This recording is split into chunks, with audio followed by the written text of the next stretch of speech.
Today, Seattle police and Mayor Jenny Durkan faced more anger over how officers are responding to police brutality protests. KIRO 7's Graham Johnson tells us the police chief. One day after faced Mayor tough Jenny questions. Durkan and Police Chief Carmen Best met with protesters on the street, they took questions from some of their toughest critics. Oh, there was flashbangs, there was pepper spray.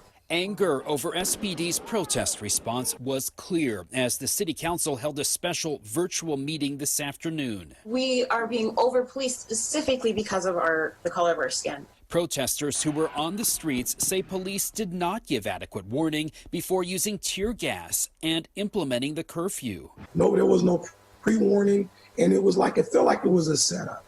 Today began with a meeting of Seattle's Community Police Commission. Members criticized Mayor Jenny Durkan, who joined the call. To see Seattle leadership stumble over George Floyd's name and that statement, but break into tears over broken windows at Nordstrom was so beyond infuriating. No one has ever asked me why I was crying. And that wasn't it. I cry for the generations who have been dispossessed. Police Chief Carmen Best acknowledged, quote, "Not everything was perfect." And if there was wrong, we're going to hold people accountable. So that will happen, and you have my word on it. Best also talked about a balanced response.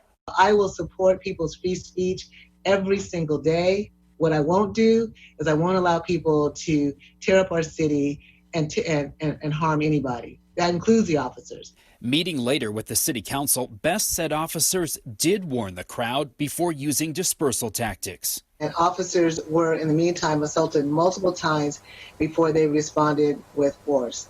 They took projectiles to the face and to the body, and they were hit with fire extinguishers and concrete. Seattle's Office of Police Accountability received thousands of complaints and is investigating at least 13 incidents, including a girl who was pepper sprayed. The civilian director tells me he hopes to have the highest priority cases fully investigated within 2 months.